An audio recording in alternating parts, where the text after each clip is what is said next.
Selamat siang Mom and Dad yang baru join kita. Selamat datang di Mom and Dad e-seminar yang kedua dengan tema yang tidak kalah menarik dari pertemuan 2 minggu lalu, yaitu mendidik anak yang cerdas emosional. Bagi Mom and Dad yang sudah mengikuti kita dari awal, baru saja kita saksikan sebuah video yang begitu menarik. Apa arti videonya? Apa makna videonya? Kak Pinkan, boleh coba ceritain. Apa sih, kenapa kita harus nonton video ini, Kak? Jadi video ini, Kak Reza, adalah tentang dokumentasi seorang ayah yang mendampingi anaknya ketika tantrum. Jadi ketika merasa sangat tidak nyaman secara emosi dan nangis. Saya kira ini banyak dialami ya, kalau anak-anak usia balita tuh banyak dialami. Sekali, kan? Nah, kenapa video ini viral? Karena si ayah ini itu sebetulnya momennya hampir 40 menit, Kak Reza. Tapi dicuplik saja 3 menit. Jadi selama proses itu 40 menit. Wow, Yang dilakukan oleh sang ayah dalam bahasa Inggris itu disebutnya hold the space. Kalau di Indonesia hold kan the jadi space. apa ya? Jadi memegang ruang. Ruang di sini ruang emosi, Kak. Jadi ketika anak yang masih belum matang otak rasionalnya mengalami satu emosi yang besar, dia tidak nyaman. Jadi anak ini diceritakan sebelumnya, beberapa hari sebelumnya tuh sakit, physically sakit, sehingga di hari itu dia sudah menumpuk ketidaknyamanan. Sehingga waktu dia merasa tidak nyaman, yang dia bisa lakukan adalah menangis. Karena kalau lihat usianya kan mungkin sekitar 2 tahunan. Mau ngomong juga belum keluar kata-kata kan.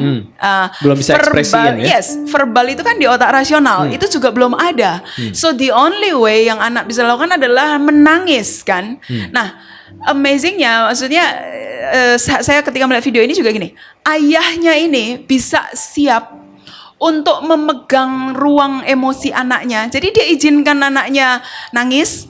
Kalau dicermati, dia hanya jagai supaya tidak berbahaya secara fisik. Jadi misalnya dia tidak membenturkan kepala dan sebagainya, dia padahal jaga. Anaknya aktif sekali, gerak terus. Bergerak kan. Ketika anaknya meraih dia untuk naik-naik, dia biarkan, dia tenang. Paling dia beri sentuhan. Jadi yang dilakukan oleh orang tua ini adalah dia sendiri tenang dan dia memberi ruang untuk anaknya mengekspresikan emosinya dengan cara yang dia tahu, yaitu nangis. Karena dia belum tahu cara lain. Dan selama 40 menit. Hampir selama 40 menit sampai akhirnya anak itu kayak selesai dengan dirinya, dengan ekspresi emosinya, baru deh bisa nanti diajak bicara, ditenangkan. Jadi powernya dari orang tua yang tenang adalah ketenangan ini akan terdeteksi oleh otak anak. Ini amazing juga. Jadi otak anak itu akan semacam mencari radar begitu ya. Jadi ketenangan kita itu akan dipahami oleh Disense juga oleh anak. Ini yang kadang-kadang kita nggak sadar. Jadi ketika anak struggling dengan emosinya, kita juga naik darah, bayangkan. Dan itu di-copy sama si anak. Tidak membuat dia jadi tenang. Mungkin tidak di-copy. Tapi gini, ketika anak otak emosinya sedang menyala, yang dia butuhkan kan yang menenangkan. Ibarat gini deh, kalau ada api butuh air. Ya, ini api juga. Bayangin, orang tuanya. anaknya lagi jadi api, orang tuanya jadi api, kebakaran. Malah bensin kadang ya. Exactly. Marah aja terus. Exactly. Jadi memang menjadi penting untuk kita sendiri orang tua, yuk ngecek kita sendiri udah cerdas emosi apa belum. Dan video tadi sebenarnya mungkin jadi video yang bagi Mom and Dad pertama kali dilihat gitu ya. Karena selama ini mungkin yang kita pelajari sebagai orang tua, kalau anak marah diemin aja. Tapi diemin aja ini suatu hal yang beda dengan hold the space. Apa sama, Kak? Beda nanti kan, kita akan lihat tuh apa tipe-tipe orang tua dalam merespon emosi. Nah sebelum kita lihat lagi ke materi lebih dalam, yang tadi kita lihat di video itu kan dilakukannya di dalam ruangan tertutup di rumahnya, di kamarnya. Pertanyaannya adalah kadang-kadang kan tantrumnya anak itu tidak selalu di dalam rumah, di publik. Iya, di publik, di mall dan lain sebagainya. Kita sering lihat anak geletak di lantai, nendang-nendang lantai dan lain sebagainya. Apakah hold the space itu juga bisa dilakukan di tempat umum atau gimana kalau di tempat umum? In a way yes, tapi satu yang orang tua harus bisa menangkan dari dirinya adalah rasa malu. Jadi biasanya reaksi orang tua, karena memang culture kita di society kita belum biasa. Terus suka kepo kan. Itu juga pelajaran buat kita. Kalau ada anak tantrum jangan diliatin gitu ya. Jangan terus bantu staring. Orang tuanya, Bantu orang tuanya, anggap aja as long as Anda lihat bahwa anak itu bukan sedang disakiti, right? Ya Anda kasih space. Nggak usah panggil satpam segala. Kasih space, bantu orang tuanya untuk memfasilitasi anaknya. Biasanya reaksi pertama tuh pasti malu. Jangan gitu, malu-maluin gitu kan. Ya nggak tambah tenang gitu. Tapi apakah si anak udah tahu bedanya antara public space dengan private space? Lewat usia tertentu mungkin akan ada bedanya. Jadi kalau udah kayak usia SD dia udah tahu. Tapi misalnya itu terjadi sama anak 2 tahun, maybe belum. 2-3 tahun belum. 5 tahun gitu? Supposed to be kalau anaknya cukup cerdas udah mulai Sudah tahu. bisa. Nah, cuman nanti gini, tantrum tuh juga ada 2. Ada tantrum yang memang karena dia benar-benar stressful. Ada tantrum yang istilahnya nero tantrum. Nero itu jadi gini, ini memang adalah cara anak untuk memperoleh apa yang dia mau. Karena dia tahu ini pernah berhasil. Okay. Jadi balik lagi, orang tua mesti cukup cerdas untuk membedakan. Ini tantrumnya karena memang something very very bad, sesuatu yang nggak nyaman dialami, totally emotional badai gitu, atau karena nih anak punya sesuatu yang dia mau, terus dia lagi mau mencari cara untuk ini goal gitu. Tapi yang menarik dari sesi 1, betul-betul kita melihat bahwa kecerdasan emosi anak balik lagi juga berperan ditentukan oleh kecerdasan emosi dari orang tuanya. Exactly. Kalau dari video tadi kita lihat apa yang membuat proses itu bisa berjalan smooth adalah karena orang tuanya juga tenang. Exactly. Gitu kan ya. Jangan sampai anaknya lagi tantrum, orang tuanya ikut tantrum. Gitu kan. Jadi PR pertama yang berbenah sebenarnya siapa? Iya. Orang tua dulu. Mamenet bisa jawab ya, Mamenet bisa jawab. Oke, Kak tadi kan sempat ada pertanyaan. Ini pertanyaannya juga bagus gitu ya, karena memang istilah ini istilah yang mungkin cukup baru untuk beberapa orang tua ya. EQ, yang sebelumnya kita tahu IQ, sekarang ada EQ, ada juga SQ. Bukan maskapai ya, bukan airline. Spiritual. Ya, tapi SQ singkatan dari spiritual quotient. Spiritual quotient. Nah, apa bedanya antara SQ dan EQ? Karena menurut sang penanya ini, beberapa sekolah juga fokus kepada SQ, not only IQ. Nah, terkait SQ dan EQ ini apa bedanya dan apakah mereka berhubungan? Gimana, Kak? Oke. Untuk menjawab pertanyaan itu saya akan mundur 1 step. Jadi di dalam memahami manusia ada 2 pandangan. Ada yang melihat manusia terdiri dari tubuh dan jiwa, dikotomi. Ada yang melihat trikotomi, tubuh, jiwa, dan roh.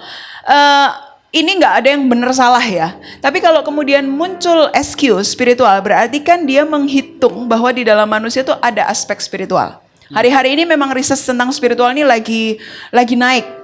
Spiritual beda sama agama ya. Jadi SQ itu spiritual, kualitas spiritual manusia adalah kemampuan manusia untuk go deep, masuk ke dalam dirinya, kemudian memahami bahwa ada sesuatu di luar dirinya yang juga punya power. Jadi misalnya nature, alam, atau God, Tuhan, ada bigger power, bahwa dia sebagai manusia itu bukanlah manusia yang tidak related sama apapun.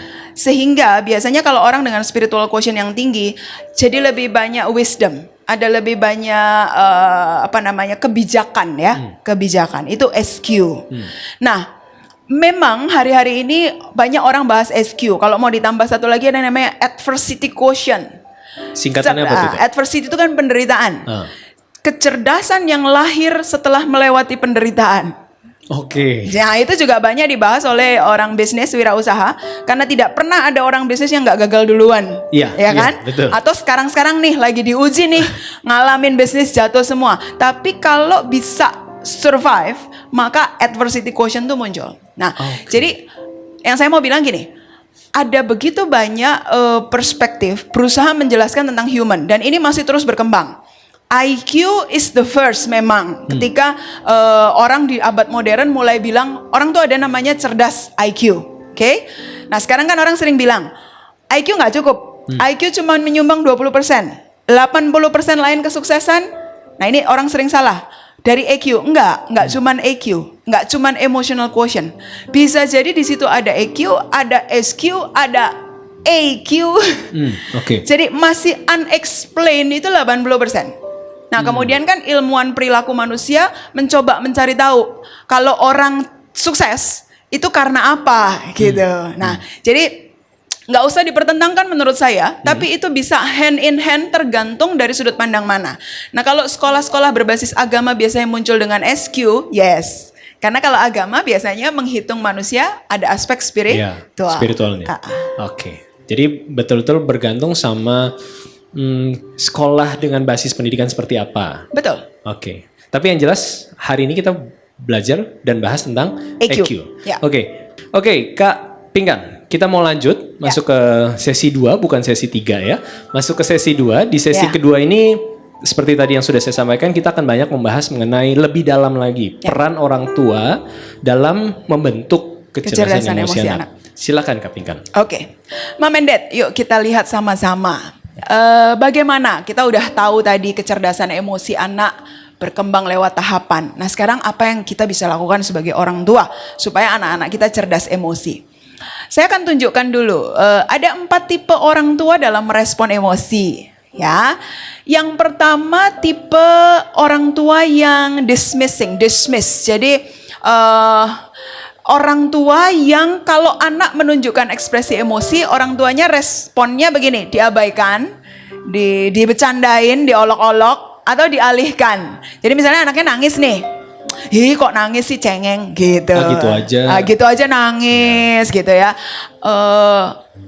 Sering nih. Anak laki mah nggak boleh nangis, nah gitu ya. Anak laki nggak boleh nangis. Atau lihat itu aja, lihat YouTube gitu kan ya. Kalau nangis gitu. Langsung dialihkan ya. Sebetulnya itu adalah mengirim pesan kepada anak bahwa emosi itu nggak penting. We don't want that kan. Kita nggak mau anak kita punya pikiran bahwa emosi itu nggak penting. Karena ingat, cerdas emosi yang pertama, dia bisa aware emosi apa yang dialami. Nah, kalau anak dalam masa perkembangannya menunjukkan ekspresi emosi, terus kita orang tua malah menganggap itu nggak ada, menganggap itu nggak penting. Dia jadi nggak aware. Pesan yang terkirim pada anak, you don't have to aware with your emotion. Nggak perlu kamu cari tahu emosi kamu apa. Gitu ya. Dan itu adalah proses paling awal sebenarnya untuk mereka aware. Untuk bisa cerdas emosi. Oke. Nah, yang kedua, ini skalanya lebih tinggi daripada dismiss. Nggak cuman mengabaikan, tapi tidak menyetujui. Jadi misalnya anaknya nangis, orang tuanya menghakimi, mengkritik, mengontrol dan memanipulasi. Nggak usah nangis misalnya gitu kan. Nangis nih. Lalu dikontrolnya gini, nggak usah nangis. Kalau nangis masuk kamar mandi nih. Malah dihukum. Nangis papa pukul nih misalnya. Atau nangis masuk itu nggak tahu sekarang masih ada nggak ya? Kalau zaman dulu kan masuk kamar mandi gelap gitu ya. Gelap, sedih banget dah. Gitu. Yang ada anaknya malah jadi fobia akhirnya kan? Fobia pada tempat gelap. Karena jadi trauma. Betul. Jadi dampaknya pada anak akan merasa malu pada emosinya, shame. Karena emosi tidak diizinkan. Emosi tidak dianggap sebagai sesuatu yang manusiawi. Tidak boleh beremosi. Exactly. Nanti nih kalau udah besarnya terbiasa emosi itu malu.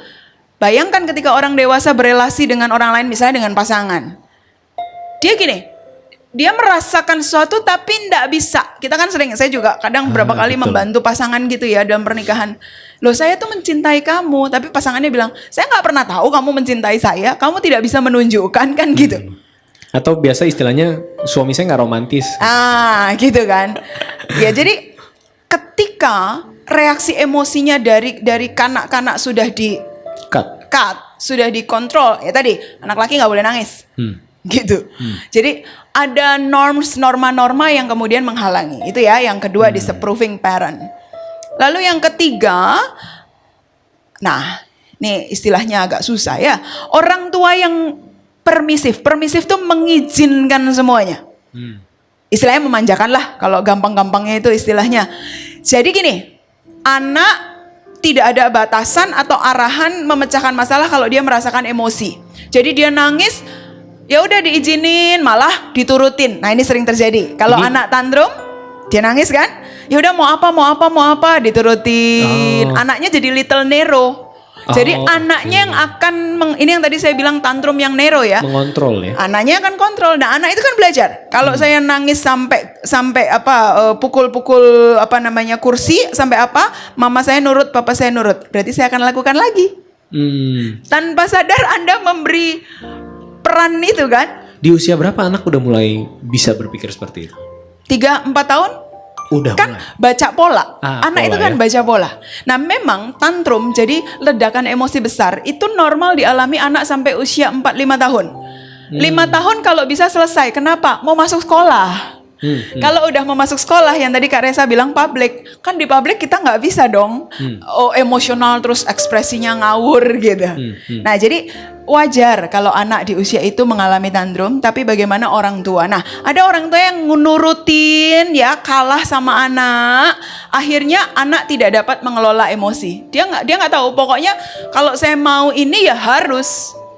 Ya, saya pernah Kak Reza dapat klien udah lulus kuliah, orang tuanya datang sama saya nggak tahu bagaimana cara melarang anak ini.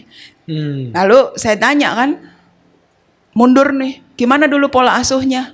Ya begitu, dari kecil semua yang dia minta akan dituruti. Nah, jadi kalau udah begini siapa yang salah coba? Anaknya sudah terbiasa, pola reaksi emosinya adalah kalau saya mau harus terjadi. Maka next time saya mau sesuatu lagi, harus lakukan yang sama. Jadi ketika nanti udah di usia besar, udah dewasa, udah lulus kuliah selesai, ribut sama orang tua. Masalah mau kerja di mana, masalah apa, pokoknya dia sama sekali nggak mau terima pendapat orang. Dia hanya mau dari dia saja. Dan suatu saat si anak ini juga akan membuat masalah di sosial, di masyarakat. Pernah nggak nemu orang yang nggak bisa terima masukan? Ada kan? Pokoknya batu banget. Yang taunya dia yang bener, dia yang paling. Oke. Itu pola reaksi emosi sebenarnya. Tapi permissive parent ini beda kan ya dengan hold the space. Hold the space memberikan batasan. Still ada limit. Yang dia memberikan anak ruang bergerak tapi hanya dalam batasannya. Yes. Tapi kalau permissive parent tidak ada batasan. Tidak ada contoh, tidak ada loss. Jadi kontrol regulasinya hilang.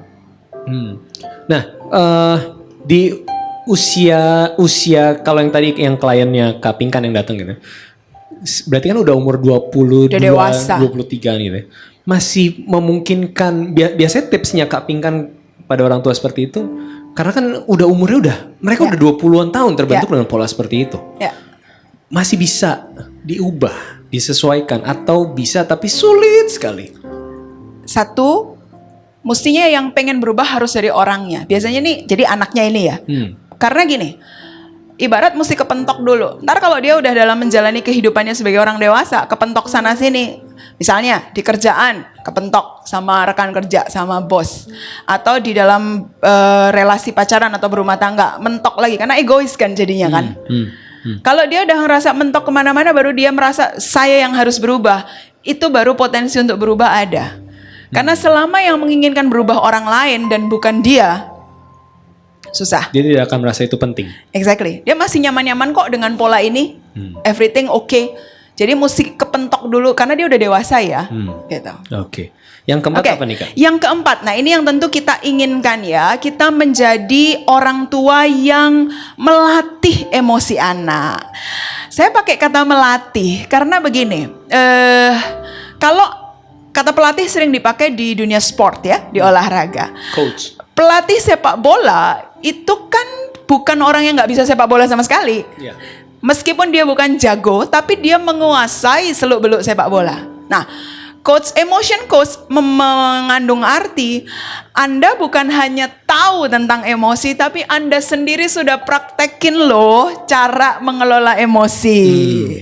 Sehingga Anda bisa mendampingi anak Anda, melatih anak Anda untuk cerdas secara emosi. Makanya disebutnya adalah emotion coach. Exactly. Itu saya kasih topinya tuh ya. Jadi anak perlu merasa Anda itu orang tua dengan emosi yang matang, kuat, tenang, sehingga dapat mengajarkan kepadanya bagaimana menjadi tenang. Oke. Nah, seperti apa emotion coach parent? Yuk kita lihat dulu ya Kak Reza. Nanti setelah itu kita diskusikan lagi. 1. Peka. Jadi peka itu sensitif ya. Cara kita bisa peka, amati, lihat pakai mata gitu ya. Lihat Kalau anak Anda lagi mengekspresikan emosinya, lihat di wajah ini sebetulnya ada pesan-pesan nonverbal. Anda bisa tahu kan kalau orang marah itu bagaimana. Misalnya orang marah itu tubuhnya menjadi tegang, kemudian matanya menjadi lebih lebar, mungkin wajahnya merah, Alisnya begitu. Yes. menganyit. Kalau Anda bahagia, maka ada tarikan senyuman, di mata juga terlihat bahagia itu seperti apa. Kita tuh sebetulnya diberi kemampuan untuk menangkap pesan nonverbal di wajah dan tubuh. Apalagi anak sendiri. Apalagi anak sendiri yang dari kecil tahu, dari bayi tahu gitu ya. Jadi amati, sadari emosi-emosi yang dialami anak. Lalu kenali peristiwa emosional anak sebagai kesempatan untuk masuk. Tadi yang saya sempat singgung. Kalau anak Anda tidak pernah mengalami kegalauan emosi, sebetulnya tidak ada momen untuk dia belajar kan? Jadi saya ajak Mom and Dad gini, selama ini kan rasanya, aduh gue pengennya anak yang manis-manis gitu ya. Sekarang coba lihat, oke, nih nanti kalau anak saya rewel nih, tantrum nih, oke, this is my chance untuk teaching something. Gitu ya. Supaya ke Anda sendiri juga nggak frustrated. Karena kalau Anda sudah, pokoknya kalau anak gue rewel, gue stres. Nah, udah ada preposisinya ya. Ya, itu akan terjadi. Tapi kalau Anda lihat bahwa anak Anda yang sedang quote-unquote rewel, itu sebetulnya sedang perlu diajari, sedang perlu dilatih untuk handling emosinya. Artinya orang tua harus dalam selalu posisi standby. Karena balik lagi, parenting menjadi orang tua adalah profesi yang tidak 24 jam. 24 jam. Dan tidak pernah berhenti. Yes, gitu ya. tidak digaji 24 jam, keluar Jadi, duit. Artinya orang tua harus standby terus. Yes. Begitu momen itu muncul, bahasa nonverbal yang muncul, oke. Harus lihat posisinya seperti itu ya. Oh, oke. Penghiburannya gini, sampai 20 tahun aja Kak Reza. Abis itu, you have your world again gitu loh. Oke. Dunia, itu kan yang orang gak sadar Betul, ya. betul. Jadi kadang merasa, aduh sampai kapan ini berakhir. Kalau saya mau bilang gini, satu, anak tuh tidak pernah minta dilahirkan. Anda yang meminta dia lahir. So, bentuk konsekuensi tanggung jawabnya adalah siapkan mental Anda, siapkan diri Anda untuk melatih dia at least sampai 20 tahun. Kalau Anda sudah do your best, 20 tahun Anda rilis dia di dunia kerja, Anda rilis dia masuk dalam pernikahan, your job is done. Wow. Gitu kan. Tips yang bagus. Jadi 20 tahun untuk seterusnya. Untuk kekekalan Yes, gitu ya. betul. Jadi susah-susahnya cuma 20 tahun kok. Gitu. Dilihatnya gitu. Iya, tapi walaupun ya bukan berarti kemudian setelah 20 tahun lepas tangan. Betul. Tapi kan kalau udah dia dewasa udah enak gitu iya, kan. apalagi selama 20 tahun kita melatihnya dengan baik. Yes. Oke. Wow, oke. Lalu yang ketiga, nah ini penting, dengarkan dengan empati. Empati itu kalau bahasa sering orang pakai stand on the other shoes. Jadi gini, coba pakai sepatunya dia, bahasa Indonesianya gitu ya. Misalnya gini, ukuran sepatu saya 40, Karesa ukuran sepatu 42 misalnya ya. Karesa pakai ukuran sepatu saya pasti kesempitan dong. Yeah. Tapi itu namanya empati, ngerasain bahwa kalau di sepatu saya rasanya begitu gitu. Oh, berarti ini gini. Kalau orang bule gitu ya, kan ada hear, ada listening. Yes, Jangan hear tapi listening. Exactly. Tapi ini lebih dalam lagi, listening with empathy. Yeah. Wah. And you feel in their position, merasakan di posisi dia. Contoh nih, kayak video tadi deh ya, video tadi. Kalau kita mencoba empati itu gini, makanya kita mesti tahu, nih anak 2 hari sebelumnya udah sakit. Coba yuk kita orang dewasa, pernah dong demam-demam gitu. Rasanya nih kalau lagi sakit gitu ya, ini kan senggol bacok gitu loh, jadi Bawaannya mau selimutan bawaannya aja. tuh nggak enak, bete gitu. Itu kita udah bisa ngomong loh. Kita kan paling bilang saya lagi nggak enak badan, jangan diganggu dulu. Dia belum bisa ngomong, kata-kata belum ada. So the only thing crying. Nah kita seringkali kepancing, ini kok nangisnya gitu amat gitu. Betul. That's the only way yang dia punya, crying. Gitu, dia cuma bisa nangis pada saat itu gitu.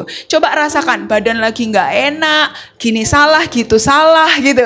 Kalau lihat gerakan tubuhnya kan dia kayak cari posisi yang nyaman di mana kan? Minta peluk, minta gendong. Salah juga gitu kan. Jadi itu yang empati, dan betul listening itu menggunakan proses berpikir. Nah, ini kalau konkretnya ya. Makanya sekarang kalau dengerin anak tuh coba jangan sambil lihat gadget. Kalau lihat gadget jadinya hear ya. Ya, karena Wah, suara. otak Anda sedang memproses informasi apa yang Anda baca dan apa yang Anda dengar. Oke. Satu, Anda tidak bisa lihat pesan nonverbal di wajah anak itu. Oke, sekarang ini kan orang sering banget ya ngomong sambil pegang gadget. Sebetulnya otak Anda tidak menangkap dengan komplit dua-duanya.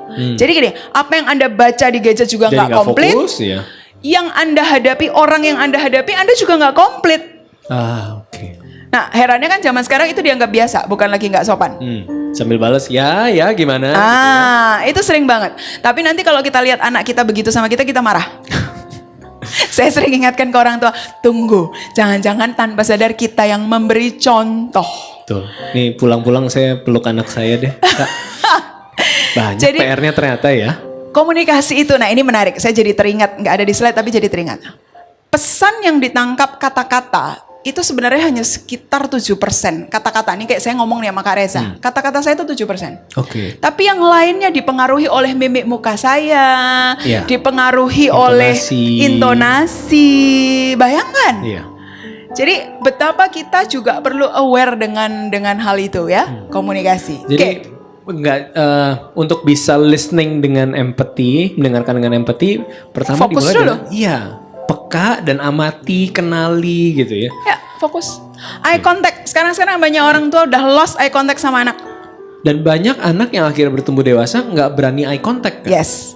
Buang muka istilahnya. Iya, kalau ngomong liatnya kemana. Ya, Itu karena nggak terbiasa Kak. ngobrol. Sekarang coba eye contact. Itu kan eye contact biasanya menunjukkan kepercayaan diri. Ya. Nah, coba dinalar aja. Anak akan belajar berlatih eye contact di mana? Di keluarga kan? Gitu loh. Lah kalau di keluarga tidak dilatih, kemudian jadi harus PR banget mungkin di sekolah, di mana baru dilatih. Kan nggak mungkin ada less eye contact gitu. Tetap orang tua balik lagi harus megang peran. Ya, meletakkan dasarnya, meletakkan fondasi istilah saya. Oke. Jadi dengarkan dengan empati dan hargai perasaan anak. Ini hargai. Jangan alah gitu aja nangis. Kayak yang tadi itu ya, empat tipe parent itu ya. Masalahnya gini loh, kita itu seringkali lupa, kita udah tua nih. Kalau cuman kehilangan coklat, kita nggak nangis. Tapi coba empati, anak kehilangan coklat, dia pengen coklat. Balik lagi berada di shoes-nya dia ya. Exactly, hargai. Oh buat dia itu penting banget gitu. Sama remaja. Kalau kita umur kita gitu, ya elah putus cinta aja gitu kan ya. Tapi for them is important gitu loh. Gitu. Jadi ingat masa-masa dulu kayak. Nah itu dia. Karena orang tua juga pernah kecil dan juga pernah jadi seorang teenager kan. Exactly. Dengan segala kegalauan itu ya. Iya. Oke. Nah ini poin yang keempat. Setelah mendengar empati, ini penting. Bantu anak untuk melabel emosinya dengan kata-kata. Jadi put words on the emotion. Saya mau tunjukkan, semoga kelihatan ini wheel of emotion. Mom and dad bisa cari di Google. Jadi wheel of emotion, roda emosi. Itu menunjukkan betapa variasi emosi itu banyak banget. Jadi put label misalnya. Nih contoh nih Kak Reza. Marah dan kecewa. Beda apa sama? Marah dan Kecewa. Beda. Apa bedanya Kak? Kalau marah. Nah kan? Kalau kecewa itu beda kan? Coba ya. Kecewa tuh gini. Kecewa karena ada ekspektasi, ada harapan betul. tidak tercapai. Ya. Marah lebih kepada begini. Ada sesuatu yang dianggap atau dirasa tidak adil. That's why we marah. Oke, jadi akarnya marah dan kecewa tuh beda. Oke, kecewa karena ada Ekspektasi yang tak tidak tercapai. Ya. Marah karena sesuatu yang kita persepsikan tidak adil terjadi. Kita marah. Oke. Mengapa menjadi penting untuk meletakkan label pada emosi kita? Karena solusinya akan beda. Oke. Kalau Anda kecewa, turunkan ekspektasi. Oke. Ya kan? Kalau Anda merasa tidak adil, ya berarti usahakan supaya keadilan itu tercapai, entah negosiasi lagi dan sebagainya. Jadi Solusinya beda. solusinya beda. Tapi kalau gagal melabelin perasaan, maka kita sulit menentukan solusinya. Solusinya. Di poin ini, kecerdasan emosi akan membutuhkan kecerdasan intelektual karena Anda harus bernalar, Anda membedakan. harus berpikir. Di poin ini, kecerdasan emosi akan ketemu barengan nih, kerja bareng dengan kecerdasan intelektual. Makanya tidak bisa berdiri sendiri. Exactly. Oh ya, saya juga ingat. Jadi risetnya manusia kan gini. Pernah dengar otak kanan, otak kiri ya, Iya, Kak? betul. Otak kiri kan lebih banyak nalar rasionya, logic gitu ya. rasio. Otak kanan lebih banyak tentang art, emotion gitu. Creativity. Yes. Nah, di tengah-tengahnya ini ada namanya corpus callosum. Saya lupa nama exactly-nya. Ada yang menghubungkan di antara kedua belahan otak ini. Oke. Nah, menarik sekali bagaimana riset menunjukkan bahwa semakin kuat connection antara dua belahan ini, maka kemampuan untuk menggunakan kedua belahan otak secara bersama-sama dalam solving problem itu akan makin meningkat. Nah, connection between kedua belah otak ini terjadi ketika orang tua mengajari anak tadi menalar emosi yang dirasakan. Karena emotion kan otak bagian kanan tuh, rasa. Yeah. And then you find words yang tepat untuk emotion ini apa? Mendefinisikan. Itu menggunakan otak nalar, otak logik. Terjadi terus-menerus pengalaman terus-menerus. Bridge-nya makin banyak. Oke. Jadi wow, saya semakin kagum Tuhan creating our brain itu detail banget ya. Detail banget. Dan bagaimana orang tua dikasih peran.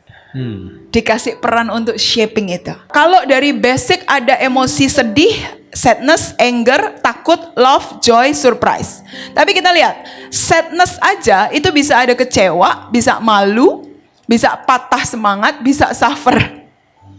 Suffer aja bisa karena dilukai, bisa karena agony. Jadi kalau dibaca, bayangkan PR-nya kita untuk memahami emosi ini dan kita terus belajar dan mengajari anak kita, melatih anak kita. Ya, nanti Mom and Dad belajar sendiri ya di rumah. Tapi itu yang ada. jelas dari sekilas kita melihat definisinya atau subkategorinya pun banyak sekali. Yes. Dan ini berarti seperti yang tadi Kapingan bilang, ini harus kita kasih tahu ke anak supaya membantu dia mengenali. Bukan berarti terus gini ya. Oke, lesson 1 tentang sadness, happy, enggak. Saya dapat wisdomnya gini. Justru ketika dalam kehidupan ada begitu banyak peristiwa yang terjadi, enggak cuman happy terus.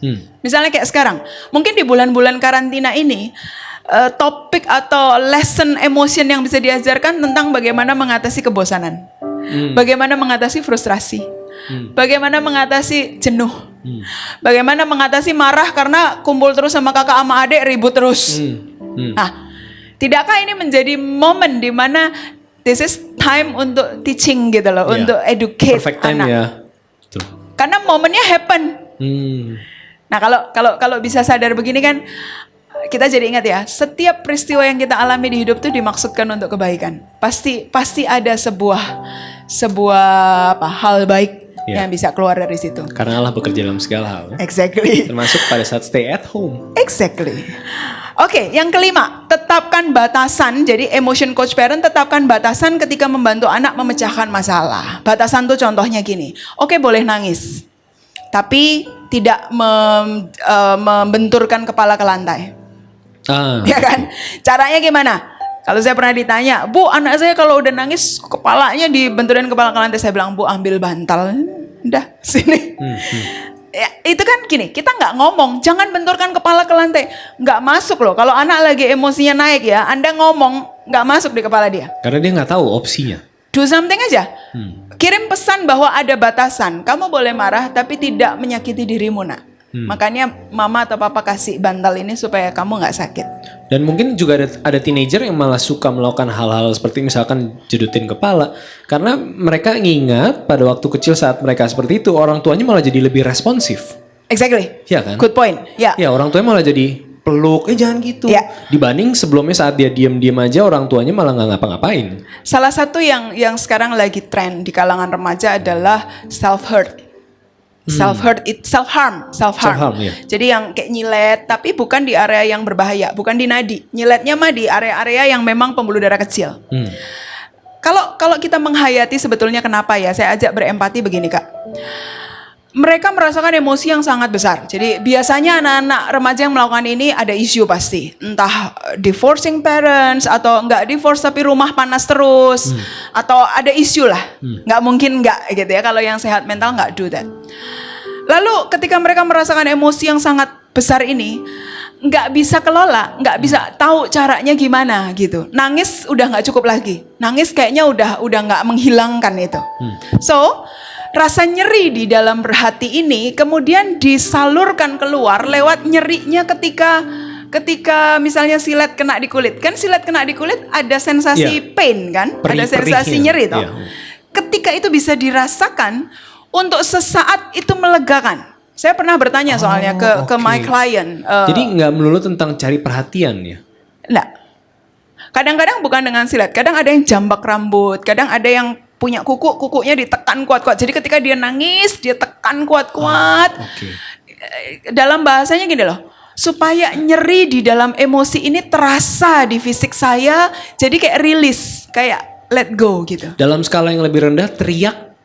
In a way yes. Iya ya. Makanya cerdas emosi kan ekspresinya patut dan efektif. Nah, kalau bicara self harm, efektif nggak? Karena misalnya gini, kamu menyakiti dirimu nih, tapi permasalahannya nggak pernah diadres, gitu loh. Misalnya permasalahannya adalah kamu kecewa sama orang tuamu.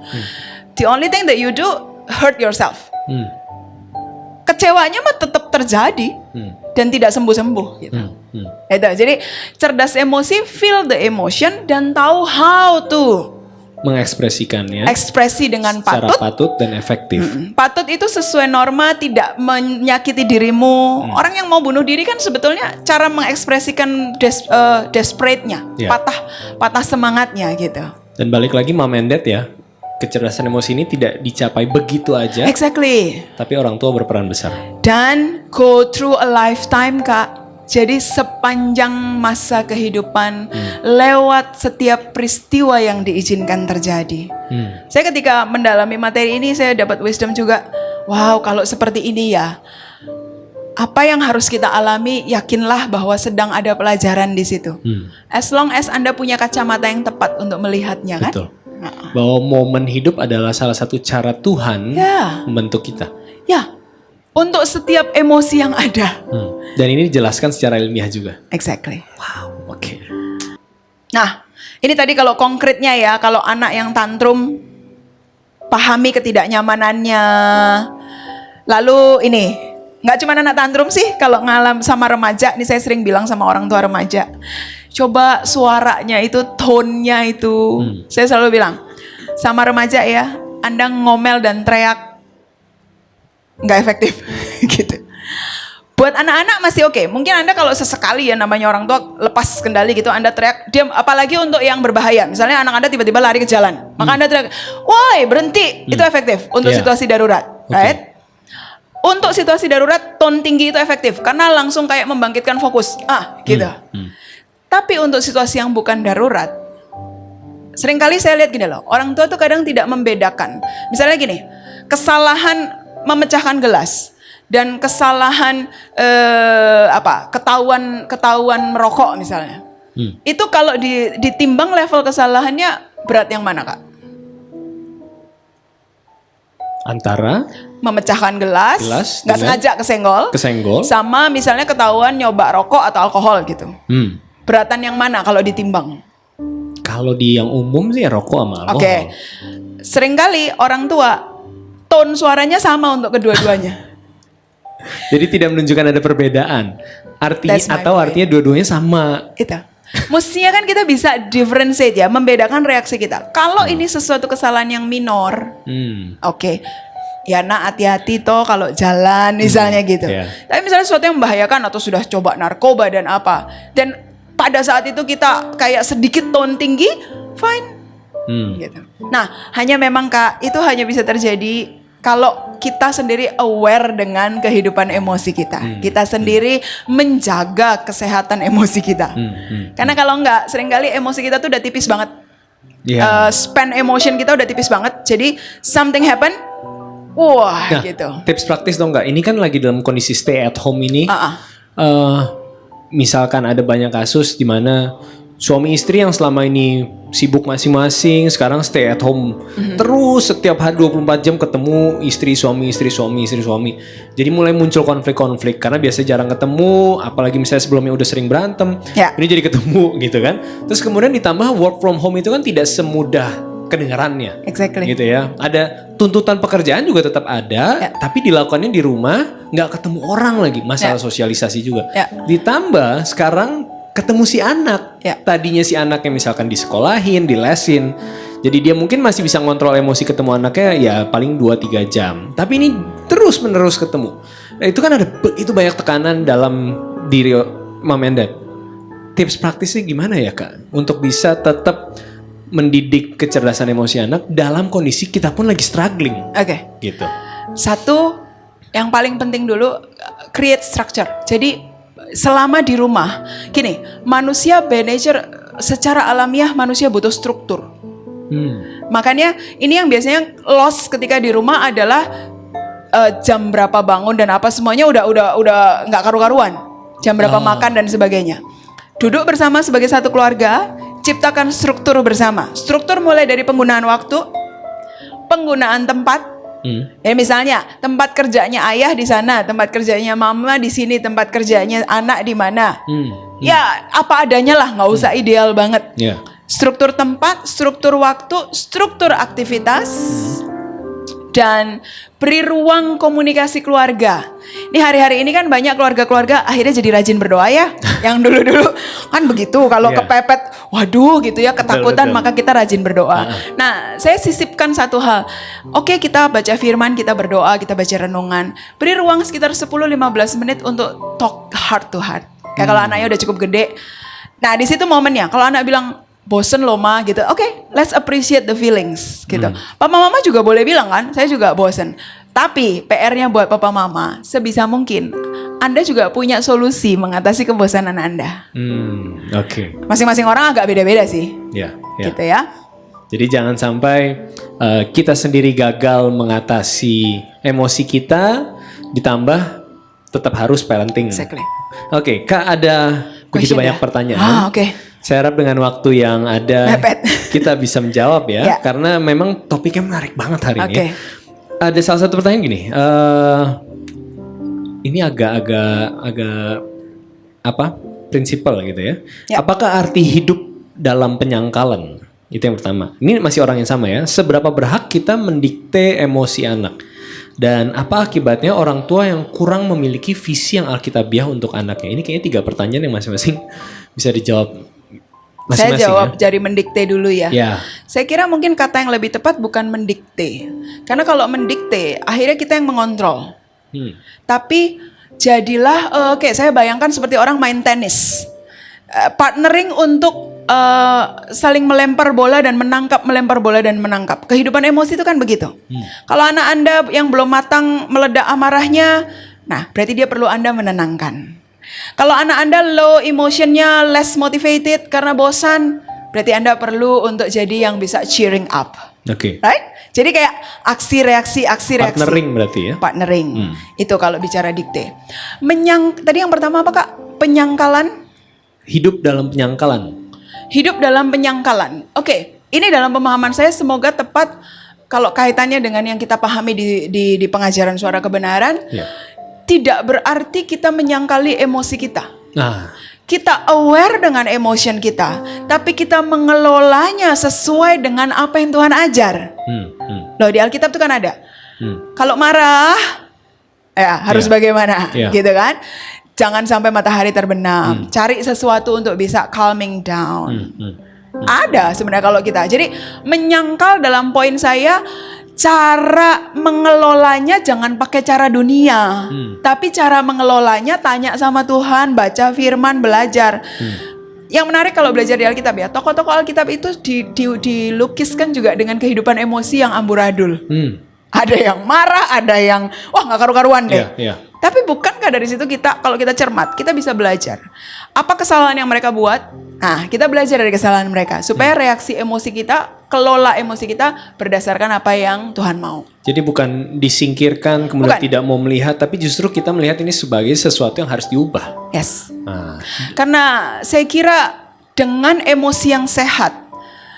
Itu kalau pakai pengajaran SK Karesa, kan emosi perasaan ada di jiwa. Pikiran kita diisi dengan firman, emosi kita berusaha seturut dengan kehendak Tuhan, lahirlah kehendak sesuai dengan kehendak Tuhan, maka hati nurani kita akan menjadi diwarnai sesuai dengan yang Tuhan mau. Ah, betul. Oke. Nah, masih dari orang yang sama, pertanyaan yang sama tadi ya. Apa akibatnya kalau orang tua tidak atau kurang memiliki visi yang alkitabiah untuk anaknya? Oke, dalam konteks kecerdasan emosi saya kira begini, maka respon-respon emosinya akan tidak sesuai dengan yang Tuhan ajar. Misalnya gini, marah banting barang, marah sakiti orang lah, kan itu udah nggak sesuai.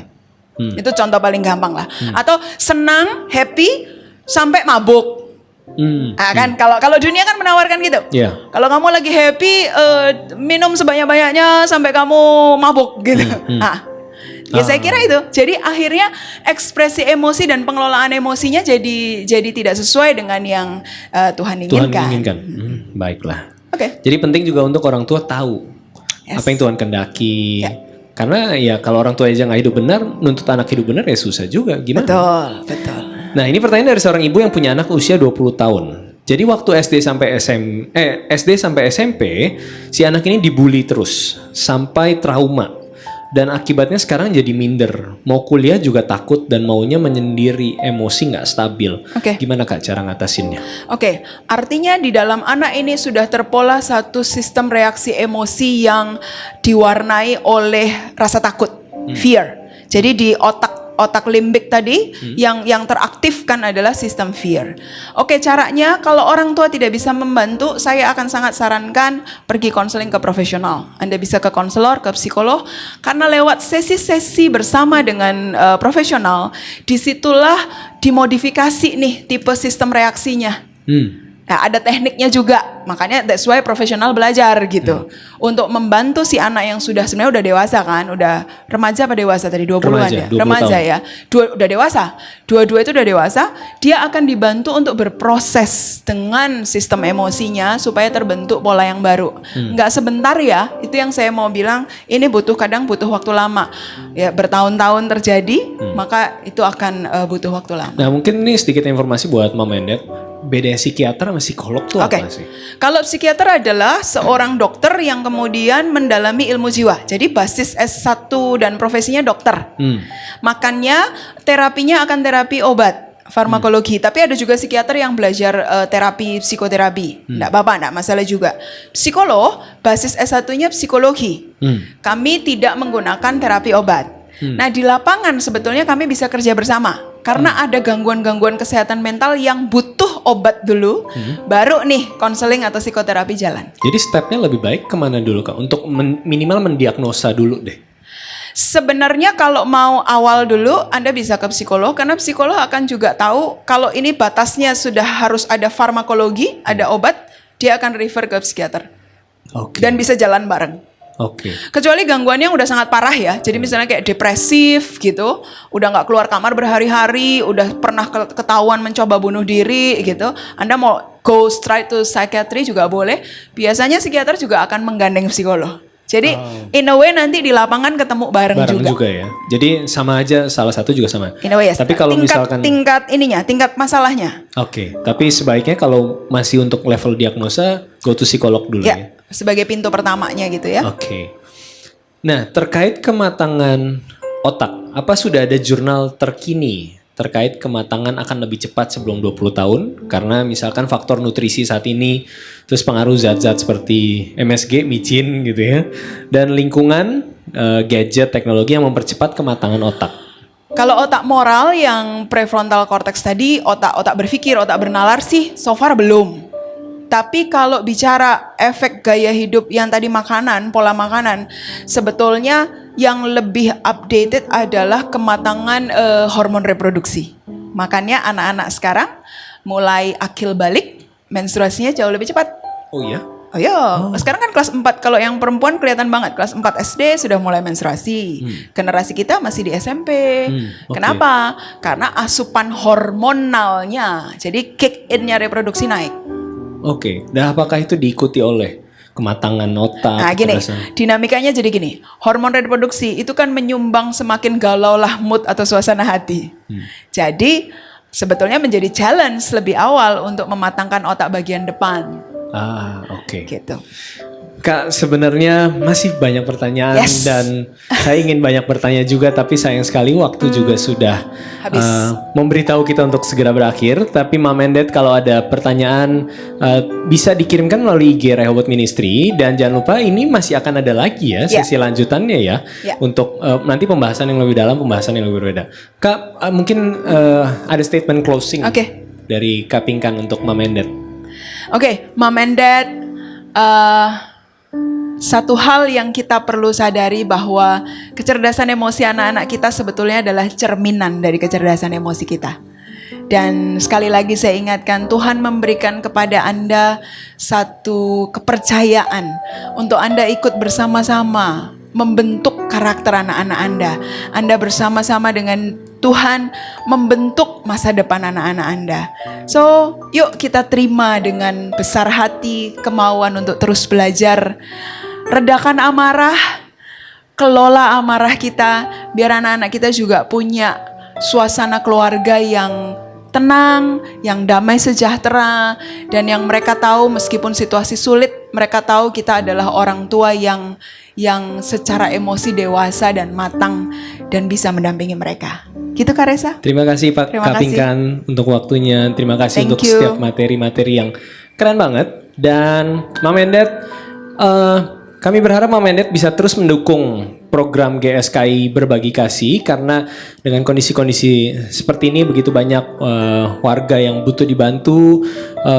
Mom and Dad bisa berkontribusi dengan transfer melalui rekening BCA di nomor 8650 98 112 atas nama GSKI Gereja Suara Kebenaran Injil dengan berita GBK atau singkatan dari GSKI Berbagi Kasih. Setiap bantuan dari Mom and Dad akan disalurkan kepada pihak-pihak yang membutuhkan, karena di masa-masa saat ini, masa-masa krisis seperti ini, penting untuk kita sama-sama memperhatikan sesama kita yang juga membutuhkan. Sekali lagi Kak Pinkan, terima kasih, Terima kasih, untuk Kak Reza. waktunya, terima kasih untuk Terima materinya. kasih.